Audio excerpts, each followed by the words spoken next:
ভেবে দেখুন, নিজের সন্তানকে আজ বিসর্জন দেওয়া হলো। কথা, যমুনা নদীর তীরে নদীর জলে একটা পাত্রে ভাসিয়ে দেওয়া হয়েছিল। ওই পাত্রটা ভেসে ভেসে চলে গিয়েছিল।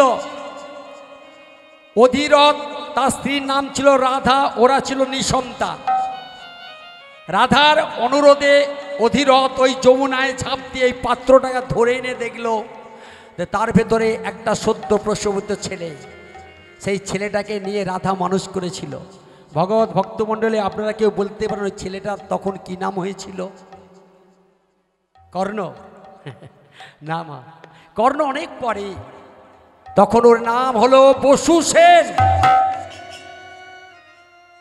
কর্ণ অনেক পরে হয়েছিল, সেসব কবচ কুণ্ডল ব্যাপার আছে, ওটা অনেক পরে, ওটা অন্য লাইন, ওটা অনেক সময় লাগবে। তাহলে আজকে বসু সেন নাম নিয়ে বড় হচ্ছে। আর এই মেয়েটা অর্থাৎ কুন্তী বাবার বাড়িতে চলে গেল, কিন্তু ব্যথাটা বুকে রয়ে গেল। বাবা দেখলো মেয়ে বড় হয়েছে, মেয়ের বিয়ে দিতে হবে, তাই ঠিক করলো একটা পাত্র যার নাম ছিল পাণ্ডু রাজা। পাণ্ডু রাজার সঙ্গে বিয়ে হয়ে গেল মা। কিন্তু পাণ্ডু রাজার আগেও আরেকটা স্ত্রী ছিল, যার নাম কি বাবা? গান্ধারী নয় বাবা, পাণ্ডু রাজার আরেকটা স্ত্রীর নাম ছিল মাদ্রী। ভালো করে শুনুন, মাদ্রী। তাহলে দুটো স্ত্রী, এই দুটো স্ত্রী সুন্দরী স্ত্রী। পাণ্ডু রাজা মহা আনন্দে দুটো স্ত্রীকে সব সময় ভালোবাসে। একটা দিন গিয়ে বলছে, শোনো মাদ্রী, শোনো কুন্তী, আমার মনের বাসনা, আজকে তোমাদের একটা জিনিস উপহার দেব। কি না, আমি যাব হরিণ শিকার করতে, বন থেকে হরিণ শিকার করে এনে তোমাদের উপহার দেব। দুটো স্ত্রী খুশি হয়েছে, স্বামী আমার শিকার করতে যাচ্ছে। তাই চললো কিভাবে যে, তারপরে চললো কি মা না, শিকার করতে যাচ্ছে পাণ্ডু রাজা। কিভাবে? ও গো লইয়া ধনু রে পাণ্ডু রাজা চলিল গহন, ও গো লইয়া ধনুর পাণ্ডু রাজা চলিল গহন বনে। লইয়া ধনুর পাণ্ডু রাজা চলিল গহন বনে। লইয়া ধনুর পাণ্ডু রাজা চলিল গহন বনে। হরিণী মারিয়া আসিবে ফিরিয়া, হরিণী মারিয়া আসিবে ফিরিয়া।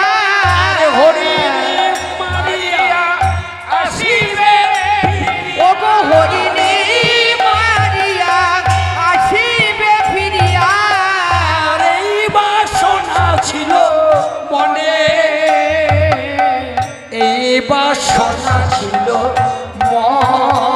ও গো হরিণী মারিয়া আসিবে ফিরিয়া, এই বাসনা ছিল মনে রে, এই বাসনা ছিল মনে। বনের মাঝে হরি নাহি মেলে, বনের মাঝে হরি নাহি পেল। বনের মাঝে হরি নাহি মেলে, বনের মাঝে হরি নাহি পেল।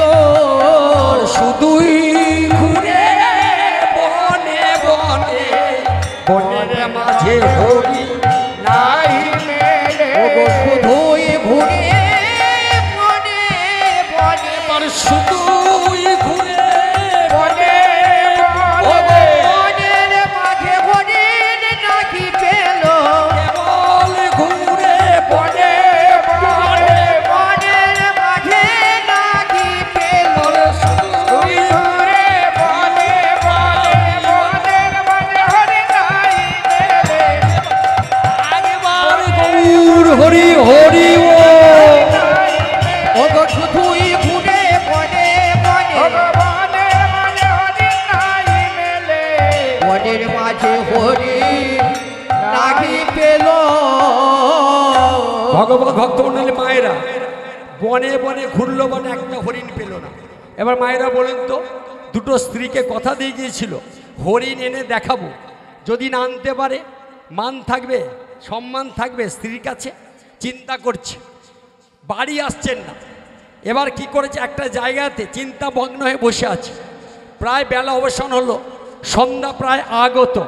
এমন সময় হঠাৎ দেখলো ওই তো বনের পাশে, ওই তো দেখছে একটা হরিণ আর হরিণী। হ্যাঁ, এবার সন্ধ্যা হয়ে যাবে, ওরা তো বনে ঢুকে যাবে, এই সুযোগ ওদের মারতে হবে। দেখলো হরিণ হরিণী দুজনে রমণ করছে। মনে মনে ভাবলো দেরি করা যাবে না, সন্ধ্যা হলেই ঢুকে যাবে। তাই দিক বিদিক জ্ঞান শূন্য হয়ে রমণ অবস্থায় হরিণ হরিণীকে তীর নিক্ষেপ করলো। যখনই তীর নিক্ষেপ করলো, সঙ্গে সঙ্গে চিৎকার করে উঠে বলে উঠল, কে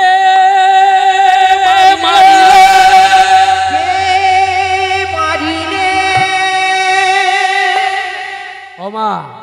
পাণ্ডু রাজা ছুটে গেল হরিণ ধরতে, গিয়ে দেখলো হরিণ নয়, হরিণী রূপে ছিল মুনি আর তার স্ত্রী। মণিটার নাম ছিল কিমিন্দম মুনি। নিজের স্ত্রীর গর্ভে সন্তান কামনায় হরিণীর রূপ ধরেছিল। তীরবিদ্ধ হয়ে গেল। পাণ্ডু রাজা যেই মাত্র পৌঁছে গেল, কে আপনি আমাদের ফুলের মতো দুটো জীবনকে মুছে দিলেন, কেন মারলেন, কেন? পাণ্ডু রাজা অবাক হয়ে গেলেন, আমি পাণ্ডু রাজা, সে কি আপনি রাজা হয়ে প্রজাদেরকে না বাঁচিয়ে মেরে দিলেন? তবে শুনুন রাজন, যাদের মনোবাসনা পূর্ণের জন্য, যাদের মনে আনন্দ দেওয়ার জন্য আজ আমাদের দুটো ফুলের মতো জীবনকে আপনি নিভিয়ে দিলেন, আমি অভিশাপ দিচ্ছি, আমি মনি অভিশাপ দিচ্ছি, যেদিন আপনি আপনার ওই দুটো সুন্দরী স্ত্রীর সঙ্গে রমণ করবেন, সেই দিন হবে আপনার মৃত্যু না।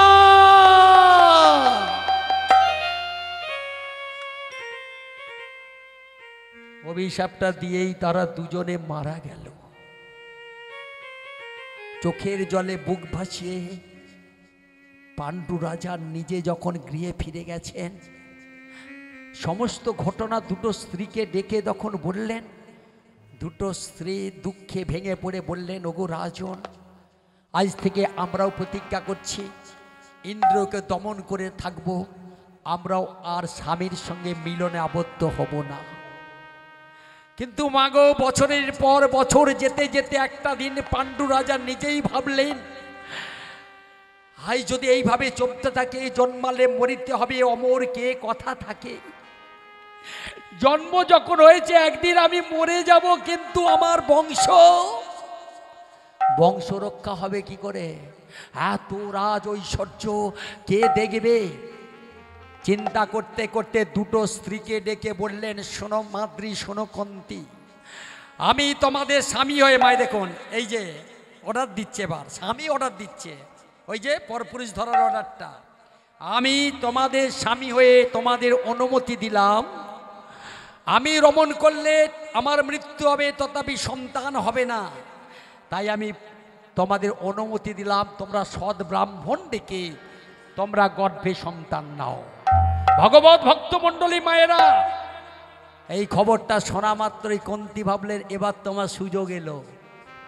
স্বামীর চরণ দুটো জড়িয়ে ধরে বললেন, ওগো রাজন, আপনি যখন আমাদের অনুমতি দিলেন যে আমরা পরপুরুষ দ্বারা সন্তান নেব, তবে ব্রাহ্মণ কেন? আমি ছোটবেলা একটা মন্ত্র পেয়েছিলাম, সেই মন্ত্রোচ্চারণ করে যাকে ডাকবো তিনি আসবেন। আমি যদি দেবতাদের ডাকি, তাহলে হয়তো তাদের ঔরসে আমি সদ্য বাচ্চা প্রসব করতে পারবো।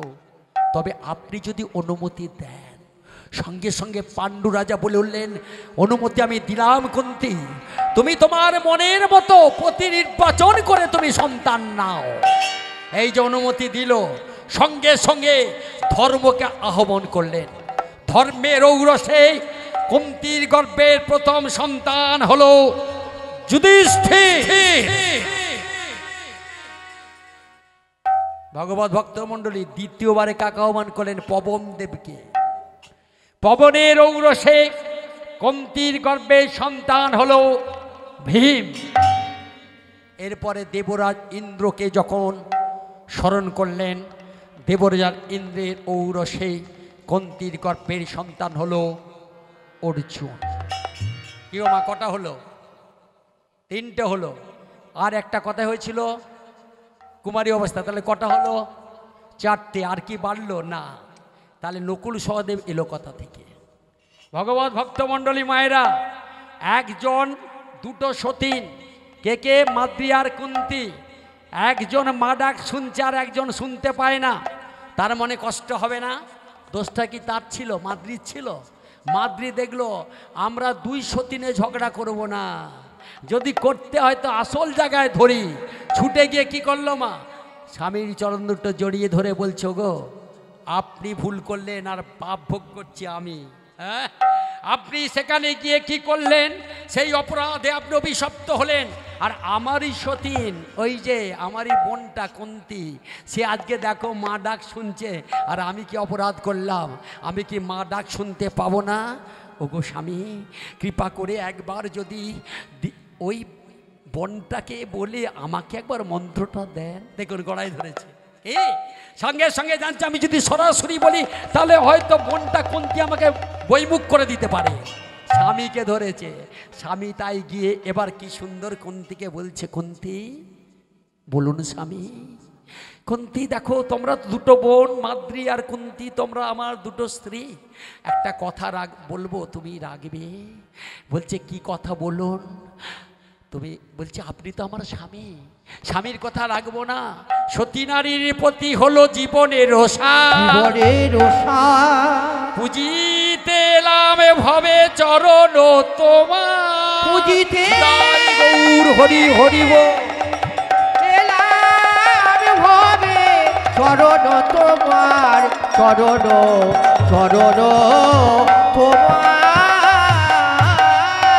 স্বামী গো, আমরা সতী নারী, তাই স্বামীর কথা রাখা আমাদের কর্তব্য। এই যে কথা রাখা আমার কর্তব্য।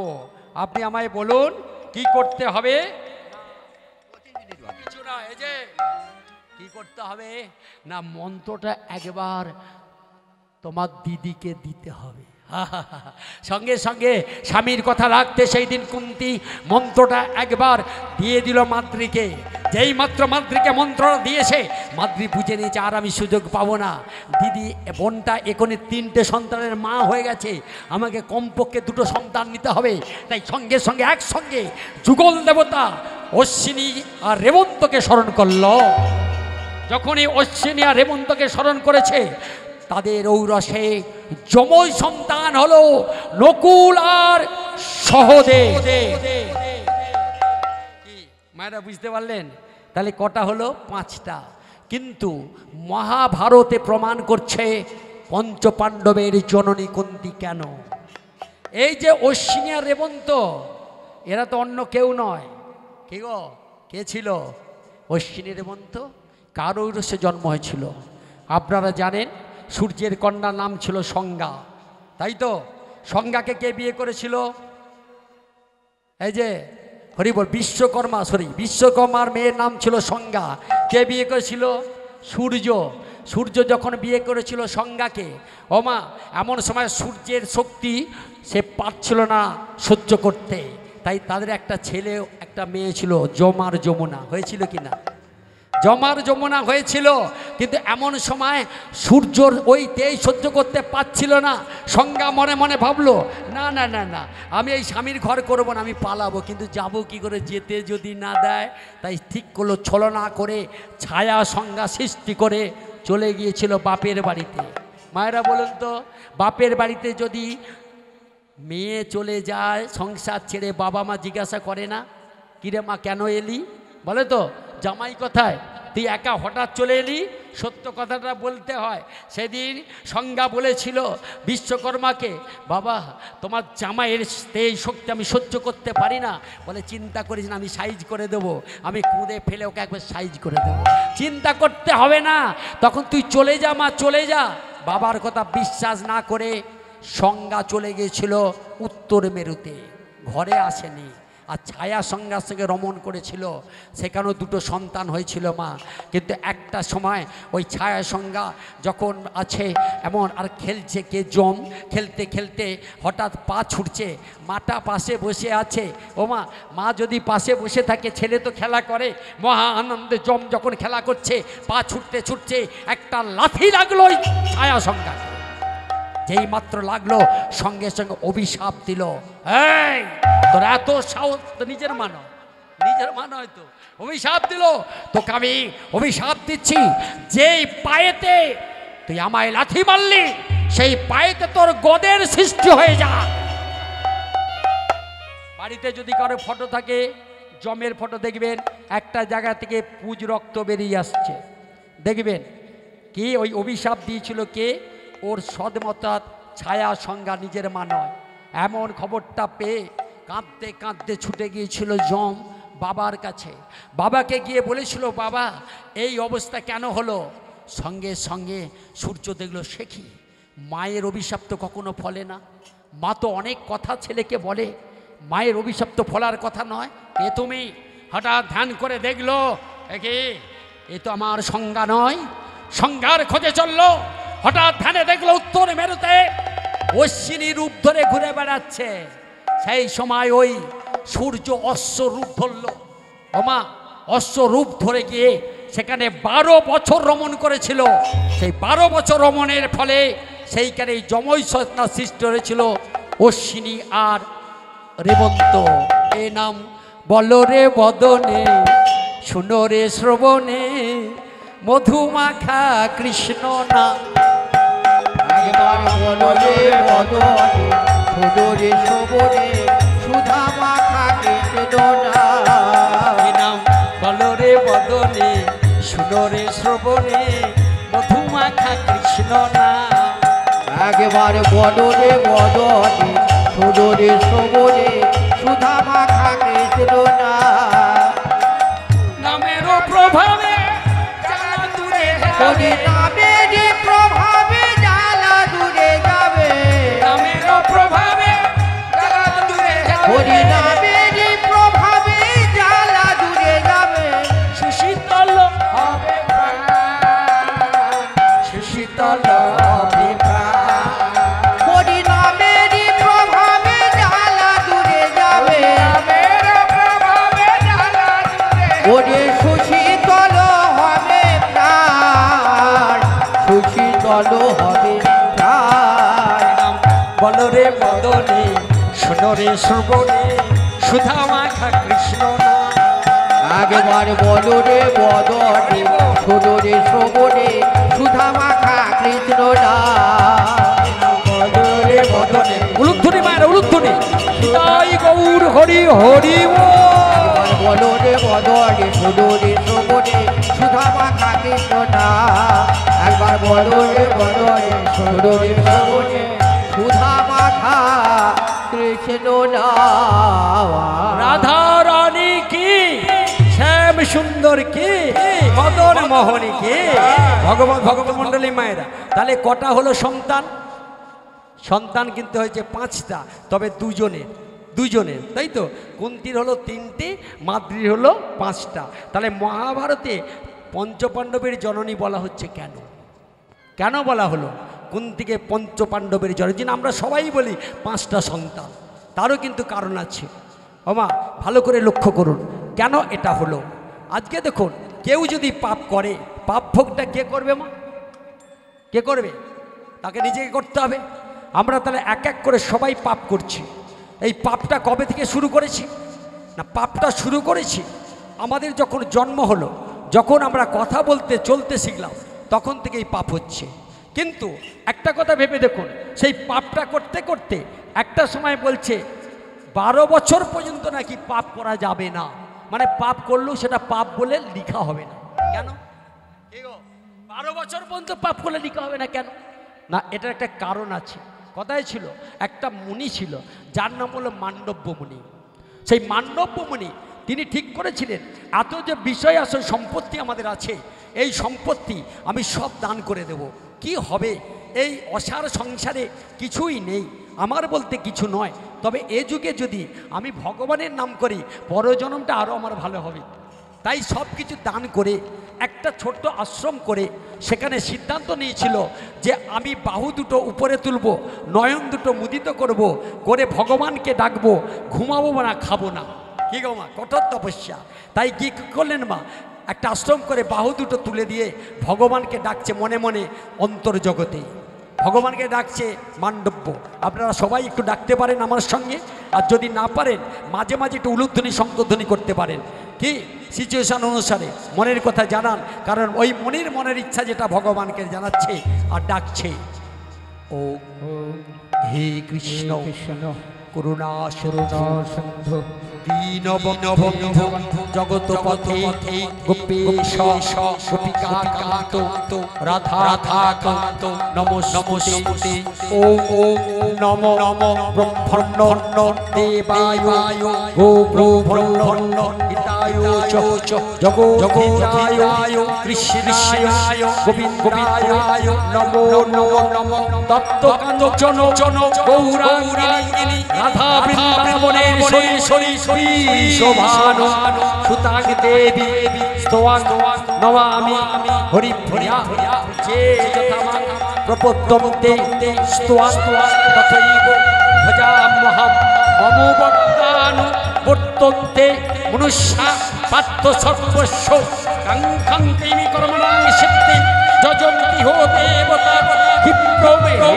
মানুষের লোকে সিদ্ধি ভবত্বজা চতুর্বর্ণম ময়া সৃষ্টম গুণোর্বর্গ বিভাগস্য দস্যমপি মাং বৃদ্ধো ভক্তারমপিময়ং নো মাং কর্মাণি লিমন্তি নো মে কর্মস্ফুটে স্পৃহা ইতি মাং যোভিজনতি কর্মভিন সবদ্ধতে আনন্দলীলা রসবিগ্রহ হে মা ভৈ দিব্যচ্ছবি সুন্দরায় তস্মৈ মহাপ্রেম রসপ্রদায় কৃষ্ণায় গোবিন্দায় নমো নমঃ যস্য প্রভাবত জগত্তন্ত কোটি কোটি সশেষ বসুধাদি বিভূতি ভন্নম তৎব্রহ্ম নিষ্কলস্মেশ ভূত গোবিন্দয়াদি স্তমহ ভজামি হরি হরি হরি বল।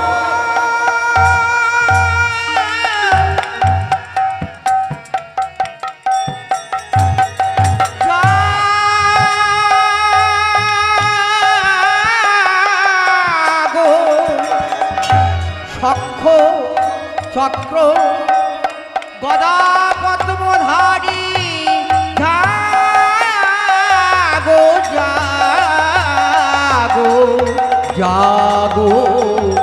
জাগো জাগো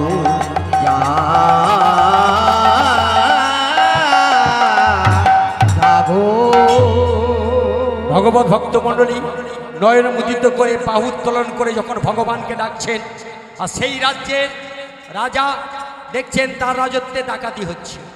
ওমা ডাকাতি করে ডাকাতরা যখন চলে যাচ্ছে, হঠাৎ জানতে পারলো রাজ্যবাসী, ডাকাতের পিছনে তাড়া করলো। ডাকাতরা নিরাপদ আশ্রয় না পেয়ে ছুটতে ছুটতে ওই আশ্রমে প্রবেশ করলো। ওমা যখন আশ্রমে প্রবেশ করেছে, যে ধ্যানে আছে সে কি বুঝতে পারবে তার ঘরে কে ঢুকছে? কি মা পারবে? পারলো না। কিন্তু ডাকাতরা আশ্রয় নিল। দূর থেকে রাজ্যবাসী বুঝতে পারলো ওই ঘরে ঢুকেছে, ওই আশ্রমে ব্যারিকেড করে ঘিরে ফেললো, ঢুকে গেল সেখানে। বামার সমেত এক একজন ডাকাত ধরলো, মারতে মারতে রাজার কাছে নিয়ে যাচ্ছে। যেতে যেতে হঠাৎ একজনে বলে, এই এখানে একজন বসে রে, এই কে তো? মাত্র স্পর্শ করলো মা, অন্তর্জগৎ থেকে বহির জগতে ফিরে এলো। কে তুমি? বলে আমি একজন সাধু। সাধু? চোর ধরা পড়লে সাধু হয়? চল বেটা। তাকেও ধরে নিয়ে গেল রাজার কাছে। ওমা রাজার কাছে নিয়ে গেল। রাজার কাছে নিয়ে গিয়ে যখন রাজার কাছে নিয়ে যাচ্ছে, ওই সাধুটা ছুটতে ছুটতে মান্ডব্য গিয়ে রাজার চরণ দুটো জড়িয়ে ধরে বলেছিলেন, ওগো রাজামশাই, আমি চোরে নয়, ডাকাত নয়, আমার ওটা আশ্রম, আমি ভগবানের নাম করে আমি সাধু। রাজামশাই বলে উঠলেন, চোর ধরা পড়লে সাধু হয়, কে আছিস? সবকটাকে শুলে চড়ে যাবে।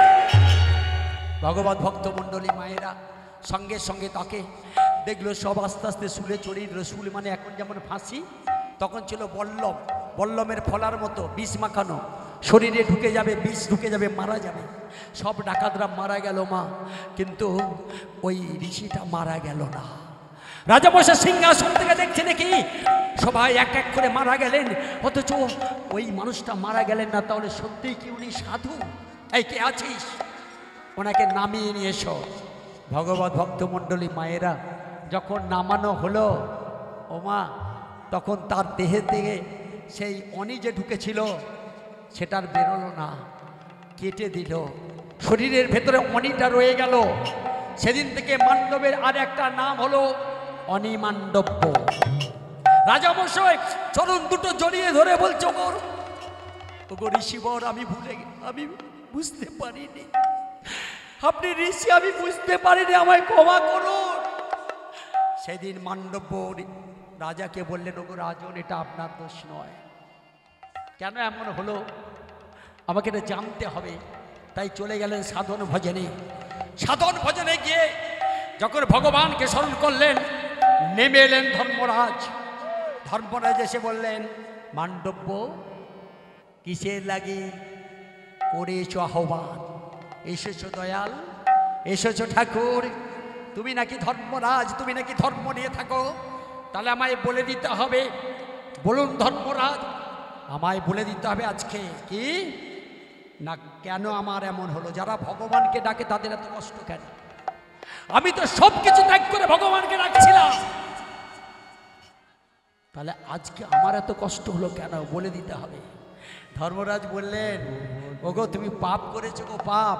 আমি পাপ করেছি? বলে হ্যাঁ। কবে করেছি? না ছোটবেলায়। মায়েরা এবার আপনারা হিসাব করুন, ছোটবেলায় পাপটা কিভাবে করেছি আমরা। বলে কি করেছিলাম? তুমি একটা পতঙ্গ ধরেছিলে, পতঙ্গ ধরে তার পুচ্ছাদেশ কেটেছিলে, কেটে একটা তৃণ ঢুকিয়েছিলে, দিয়ে হাতে তাড়ি দিয়েছিলে। মায়েরা আপনারা একটু বলুন তো, আমরা ছোটবেলায় এটা করেছি কি না? সবাই করেছি। একটা ফড়িং ধরে লেজ কেটে ঘাস ঢুকিয়ে উড়ে উড়ে যাচ্ছে, করেছি না? করেছি তো। এটা তুমি করেছিলে। দেখো, তুমি একটা জীব হয়ে একটা জীবকে কষ্ট দিয়েছো, সেই জন্য ভগবান তোমাকে নিজ হাতে কষ্ট না দিয়ে ওই রাজাকে দিয়ে, তুমি যেমন পতঙ্গের শরীরে তৃণ ঢুকিয়েছিলে, রাজা তোমার শরীরে অনি ঢুকিয়ে দিয়েছে। মান্ডব বলেন, বাহ বাহ বাহ বাহ, এটাই বিচার। তাহলে তো পৃথিবীটা পাপের পৃথিবী হবে। বলে কেন? না ছোট্ট ছেলেটা, ও কি বুঝে? কি মা, কে বুঝে? ছোট ছেলে অন্যায় করছে না পাপ করছে না কি করছে মা বুঝতে পারে? তাহলে এইভাবে যদি চলতে থাকে সবাই তো পাপে মরবে, পৃথিবীটা পাপের হয়ে যাবে। আমি বিধান দিচ্ছি, আমি এই মন্তব্য বিধান দিয়ে গেলাম, আজ থেকে যত ছোট ছেলে মেয়ে থাকবে 12 বছর পর্যন্ত, তারা হবে না বালক না বালিকা। তারা যতই অন্যায় করুক, সেই অন্যায় কখনো পাপ বলে লিখিত হবে না। সেই থেকেই মাগো আজকে আমরা এদের বলি না বালক না বালিকা। ওরা যদি কোনো অন্যায় করে, কাউকে লাথিও মারে, সেটা পাপ লিখা হবে না। এই যে সেটা পাপ লিখা কিন্তু হবে না। আজকে লক্ষ্য করুন, সেই পাপটা লিখতে গেলে সেইটা মান্ডব্য মুনি গিয়ে গেছিলেন।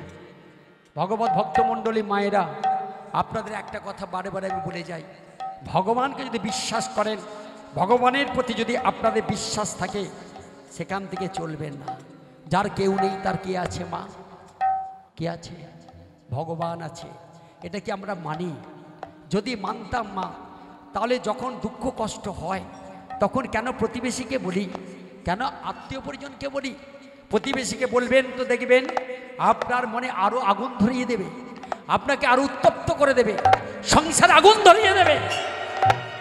যদি বলতে হয় গো জননী, একবার গোবিন্দের চরণে চোখের জলে বুক ভাসিয়ে যদি কেঁদে কেঁদে বলেন, দয়াময় তোমার কৃপাতেই পৃথিবীতে এলাম, তাহলে আজকে কেন অত কষ্ট যন্ত্রণা ঠাকুর তুমি দিও? আর কতদিন তুমি আড়ালে লুকিয়ে থাকবে? কবে তোমার দেখা পাবো ঠাকুর? নিত্য তোমার চরণে তুলসী জল দে, তোমার কি দেখা পাবো না? তাই যদি বসে বসে বলেন, খালি কেঁদে গিরিধারিলা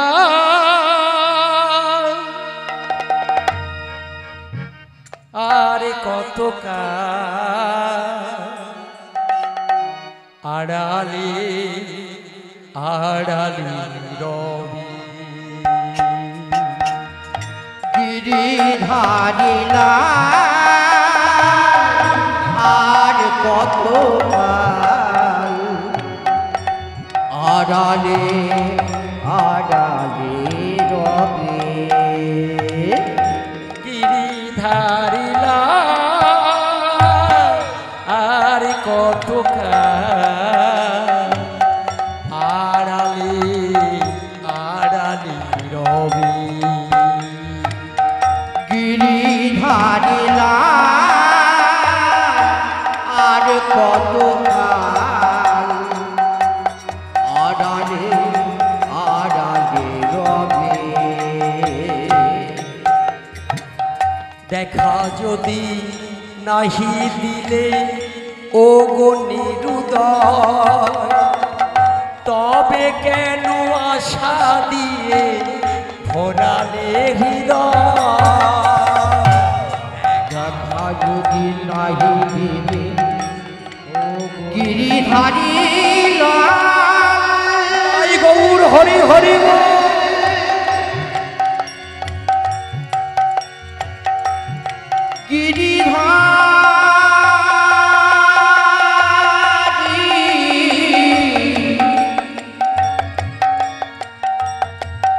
ও গো গিরিধারিলা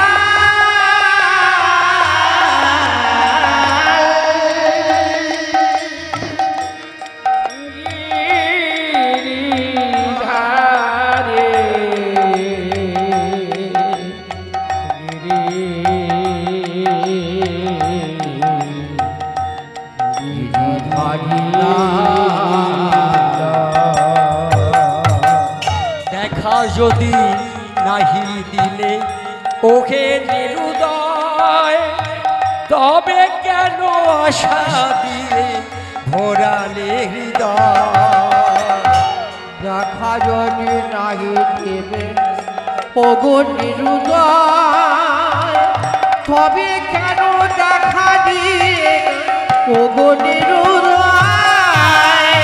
অন্তর আমার হৃদয়ে ব্যথা দিলে না দর্শন আড়ালে আড়ালে রবি আর গিরিধারিলা আর কত কাল আড়ালে আড়ালে রবে নয়নের যারে অবিরল আর নয়নের জল ঝরে অবিরল নয়নের যারে অবিরল আবার নয়নের জল ঝরে অবিরল এমনি করে কাঁদালে আড়ালে আড়ালে রবে আর কত কাল গিরিধারিলা আড়ালে আড়ালে রবে ভগবত ভক্ত মণ্ডলী কেঁদে দেখুন বুঝতে পারবেন, কারণ আমার সময় আস্তে আস্তে শেষ হয়ে আসছে। এরপরে পরবর্তী দল অবশ্যই আসবে। সুভদ্রাদি আছেন, আপনারা সবাই বসুন, কেউ চলে যাবেন না, কারণ উনি খুব বড় মাপের কীর্তনিয়া, উনি এক্ষুনি আসবেন, উনি হয়তো এক্ষুনি প্রস্তুত হয়ে গেছেন। যতক্ষণ আছে আজকে আসুন। তাহলে আজকে কেন পঞ্চপাণ্ডবের জননী হলো আজকে লক্ষ্য করুন। এইভাবে দিন কাটতে কাটতে ছেলেগুলো আস্তে আস্তে বড় হয়েছে, ছেলেগুলো খেলা করছে, মা বাবা বলে ডাকছে। ওই ছেলেগুলো যখন আনন্দ করছে, খেলছে, এমন সময় পাণ্ডু রাজা ভুলে গেছে পূর্বের কথা, অভিশাপের কথা। মাদ্রীকে নিয়ে উদ্যানে বেড়াতে গেছে মা। উদ্যানে বেড়াতে গিয়ে সেখানে আনন্দ করছে, মা আনন্দে ঘুরছে, বসন্তের হাওয়া বইছে। এমন সময় হঠাৎ দেখলো পবনের বাতাসে হঠাৎ মাদ্রী তার বক্ষস্থল থেকে বসনটা সরে গেছে। যৌবনাবতী মাদ্রী, অপূর্ব রূপের মূরতি মাদ্রী, সেই মাদ্রীকে লক্ষ্য করছে কে? পাণ্ডু। নিজের স্ত্রীকে লক্ষ্য করতে করতে কামাসক্ত হয়ে পড়ল। কামাসক্ত হয়ে পড়ে মাদ্রিকে বলল, মাদ্রি আমি তো আর স্থির থাকতে পারছি না, তুমি আমার সঙ্গে এবার রমণে লিপ্ত হও। মাদ্রি বারে বারে বলেছিলেন, জানিয়ে দিয়েছিলেন, স্বামী আপনি অভিশপ্ত হয়েছিলেন, আপনি মণিদার অভিশপ্ত, এইভাবে রমণ করলে হয়তো হয়তো আপনার মৃত্যু হবে। সঙ্গে সঙ্গে বলছে, না তা কখনো হয় না, আমি আমার দেহটাকে, আমার এই জ্বালাটাকে নিবারণ করার জন্য তুমি এসো, আমার বুককে ঝাঁপিয়ে পড়ো। যেই মাত্র বলছে, জোর করে মাদ্রির সঙ্গে রমণ করলো। যেই মাত্র রমণ করলো, সঙ্গে সঙ্গে পাণ্ডু রাজার মৃত্যু হলো।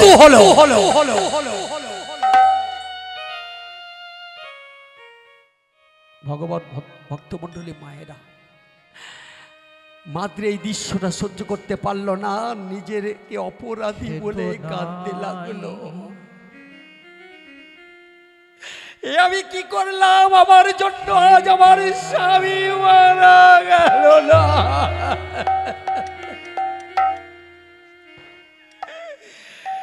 সঙ্গে সঙ্গে মাদ্রি কেঁদে কেঁদে বলে উঠল, ও গো দয়াময়, ও গো দয়াময়,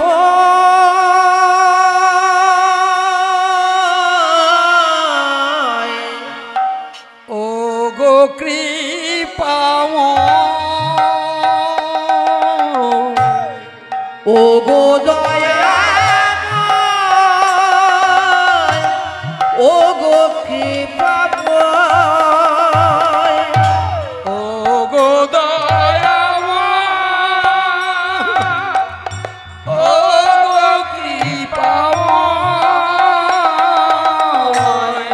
ও গো দয়াময়, ও গো কৃপাময়, এমনি করে কাঁদালে,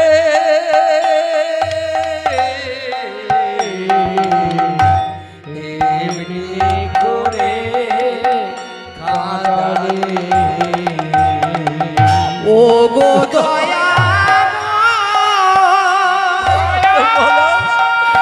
তাই গৌর হরি হরি হরি বল।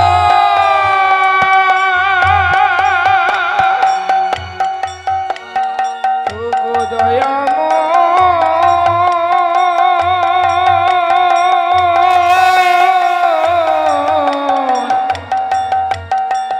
ও গো কৃপাময়, প্রভু